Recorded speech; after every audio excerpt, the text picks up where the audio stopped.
Fab Lab, ça démarre effectivement au MIT en 2001. Ça démarre avec Neil Gershenfeld qui, dans un premier temps, achète un certain nombre de machines pour son labo qui s'appelle le CBA, Center for Bits and Atoms. Il faut apprendre à ses élèves comment les faire tourner, donc il leur apprend comment le faire. Il crée ce cours qui s'appelle How to Make Almost Anything. Et du coup, à partir de là, il y a une sorte d'essaimage qui se produit. Puisque ce sont aussi des étudiants qui sont mobiles, hein, les étudiants du MIT, et puis lui il porte le modèle par ailleurs à droite et à gauche, hein, un peu comme un évangéliste technologique. Le rôle de la Fab Foundation aujourd'hui, c'est de porter ce modèle de Fab Lab, de lui donner une forme de cohésion, voilà, de permettre que ce modèle, qui est à la fois un modèle économique, un modèle d'éducation, un modèle de recherche, un modèle de design, puisse continuer à se développer, et l'idée c'est l'empowerment des publics qui accèdent au Fab Lab un peu partout sur le globe.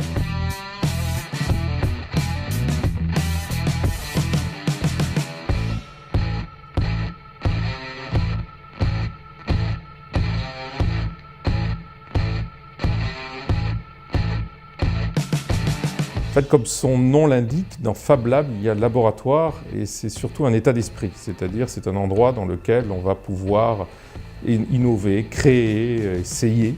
Un Fab Lab, c'est un laboratoire de fabrication, c'est-à-dire un espace où on crée, où on expérimente. On fabrique, on innove, on partage. Et le Fab Lab, lui, offre un lieu avec des machines-outils, des imprimantes 3D et une communauté. C'est vraiment cet état d'esprit-là. Il ne s'agit pas uniquement d'avoir un endroit dans lequel on va regrouper des matériels qui vont être en libre service. Ça rappelle un peu ce qu'étaient les cafés Internet à une certaine époque quand Internet n'était pas très déployé.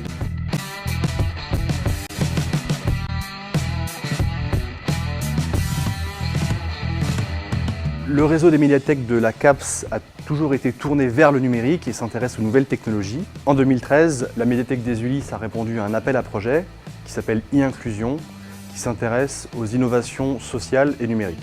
Nous sommes sur un projet de Fab Lab mobile et l'idée c'est d'aller un petit peu partout dans la ville des Ulysses et ensuite sur le territoire de la CAPS, d'aller voir un public qui ne connaît pas ces machines et de leur présenter, voilà, qu'est-ce qu'une imprimante 3D, qu'est-ce qu'une fraiseuse, à quoi ça sert, qu'est-ce qu'on peut faire avec ça. Et une fois que ce public sera formé, il sera autonome sur ces machines et viendra s'en servir comme bon lui semble.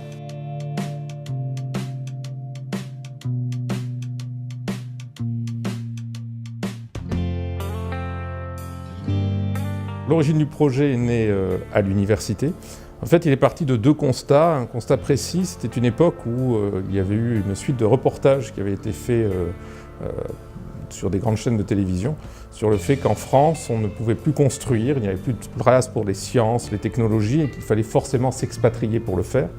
Et cet état d'esprit qui est assez faux finissait par contaminer nos propres étudiants. La deuxième chose également, c'est que l'innovation, pour les TPE et les PME en particulier, quelque chose qui était un risque, parce que l'innovation, c'est aussi essayer, on n'est pas certain du résultat quand on commence à innover.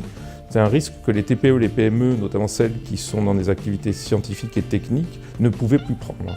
Donc nous avons eu l'idée d'essayer de répondre à ces deux choses-là, de remettre les étudiants dans le faire, et les TPE et les PME, de pouvoir leur avoir un accès à l'innovation sur des sujets de pointe. Et donc c'est né de l'université.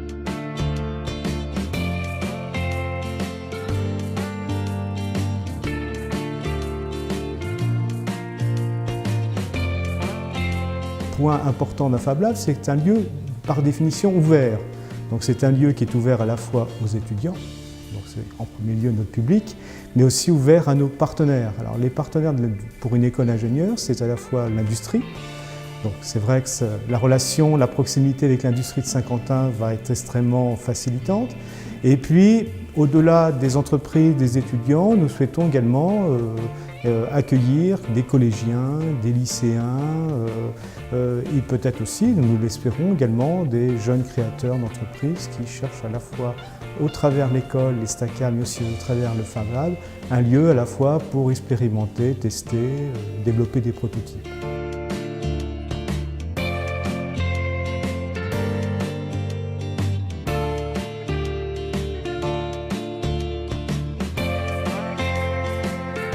J'ai commencé à réfléchir sur la création d'un Fab Lab, éco-design, éco-conception. Et j'ai commencé à rédiger un document, une préétude du territoire, des besoins, des attentes des gens du territoire. Et parallèlement à ça, j'ai cherché une communauté que j'ai trouvée sur Internet de personnes qui avaient une vraie volonté et un besoin de ce type de lieu, de Fab Lab. Cette communauté, il y a un an, il y avait 30 personnes. En septembre, il y en avait déjà 120. Et aujourd'hui, on n'est pas loin de 200 personnes à suivre ce sujet, cette thématique. On se réunit très régulièrement. Ce Fab Lab Eco-Design, c'est quoi? C'est réduire des coûts des entreprises par rapport à leurs déchets, puisqu'on va récupérer leurs matériaux avant qu'ils ne deviennent des déchets pour en faire une matériauthèque à destination des adhérents du Fab Lab. C'est soutenir tous les projets qui ont une préoccupation environnementale. Skylab s'adresse à trois typologies de groupes de personnes. En fait, les particuliers, le monde de l'éducation et les professionnels.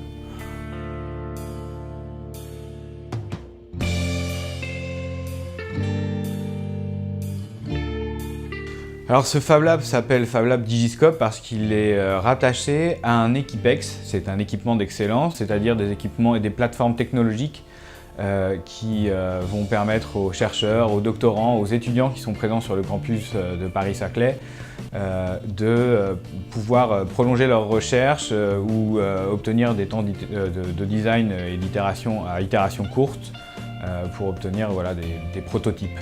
Ce Fab Lab naît effectivement de la présence d'un certain nombre de doctorants qui avaient besoin de machines pour réaliser de la visualisation de données physiques. Donc ces personnes-là avaient obtenu des financements pour acheter des machines pour la recherche des étudiants et des chercheurs, mais n'étaient pas accessibles à tous les publics. Donc Avise d'une part et In Situ à l'époque ont souhaité monter ce Fab Lab. Donc Digiscope est composé à la fois de INRIA, de l'Université Paris-Sud, enfin anciennement Paris-Sud qui est aujourd'hui l'Université Paris-Saclay. Il y a aussi le CEA, il y a un certain nombre d'acteurs du monde de la recherche qui sont présents et qui ont participé au montage de ce Fab Lab.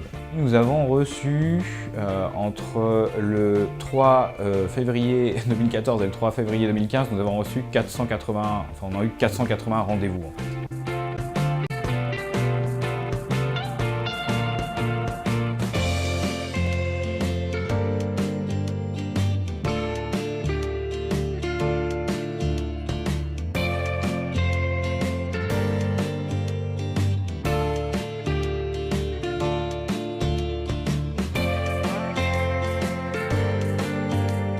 On a également un autre parti pris, c'est que le Fab Lab aille au-delà d'un espace pour concevoir, produire, faire ensemble.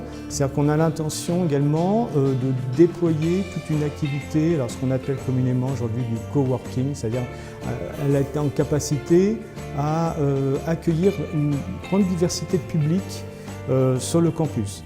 Et l'idée, c'est une fois que le public sera autonome sur les machines, qu'ensemble, ils partagent leurs connaissances, le savoir-faire, que ce soit vraiment un échange de compétences. Et les machines seront accessibles aux ouvertures de la médiathèque. Il suffira de s'inscrire et on pourra venir utiliser l'imprimante, la fraiseuse, ou faire de la programmation ou de la soudure. Le bricoleur qui est chez lui, qui a envie de réparer ou de fabriquer quelque chose mais qui n'a pas forcément les outils, qui n'a pas forcément un lieu pour travailler dans son appartement. Voilà, donc le Fab Lab mettra à sa disposition tout un tas de machines, commande numérique, mais aussi bien un tournevis, une scie, la panoplie entière est la plus large possible. Le grand public a maintenant accès à des machines qui étaient avant dédiées aux industries. Donc on veut se développer et on veut agréger le plus de personnes possible avec des projets le plus innovants possible, toujours sur une préoccupation environnementale. Puisqu'en fait, on est forcément sur un réseau aussi de Fab Lab. Chaque Fab Lab a ses caractéristiques et on est tous connectés. Donc même si nous, on a une préoccupation environnementale et que derrière, dans nos adhérents, on a un besoin spécifique qui est plus technologique, plus biologique, on a une connexion avec les autres Fab Labs qui permet de faire des complémentarités et voir des associations sur des projets communs. La notion de ce Fab Lab, tel qu'on le voit ici, c'est vraiment de pouvoir créer une synergie entre les différentes populations pour nous, puisque c'est un Fab Lab qui, même s'il pourra être ouvert, nous avons déjà des contacts avec des associations de quartier, avec des gens qui à titre privé voudraient pouvoir y accéder.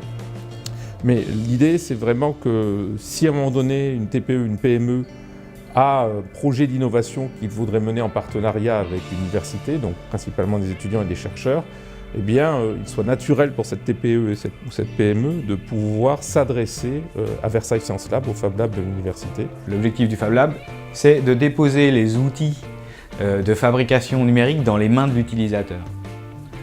Et là, on est sur un point charnière, c'est-à-dire que c'est là que ça compte, c'est là que les choses se font, et c'est les personnes qui vont faire en sorte que les Fab Labs vont continuer à exister ou non.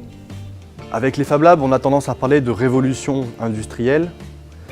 C'est un petit peu le cas, étant donné que maintenant, le grand public, en tout cas le public qui a un minimum bricoleur, peut se passer des industries, peut lui-même réparer un appareil défectueux, refabriquer une pièce, donc on peut se battre contre l'obsolescence programmée. Il y a tout un côté écolo qui est un petit peu derrière ce mouvement-là.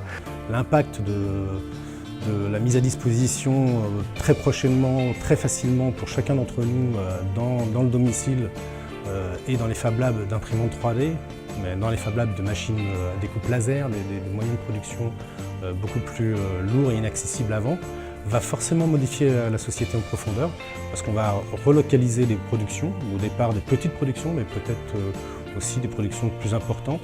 Et ça va changer forcément la société en profondeur. C'est pas juste un truc qui se fait et dans lequel on n'est pas acteur. C'est une chose dont on est complètement acteur et pour laquelle il faut vraiment agir en conséquence pour qu'elle arrive, quoi. L'objet également de notre Fab Lab, c'est de jeter des ponts avec des publics qui ne seraient peut-être jamais venus à la fois vers les sciences dures, et aussi vers une école d'ingénieurs. C'est effectivement une révolution industrielle. On en est au tout début. Le futur de demain s'invente aujourd'hui. Il y a une idée importante quand même, c'est de ne plus rester passif et de ne pas être dépendant des objets numériques qui nous entourent. Donc le Fab Lab, ce n'est pas uniquement une infrastructure orientée fabrication, mais aussi à la fois de l'échange, du partage qu'on appelle aujourd'hui du coworking et aussi de l'événementiel, puisque Dieu sait qu'aujourd'hui il y a beaucoup à dire sur les évolutions présentes et futures.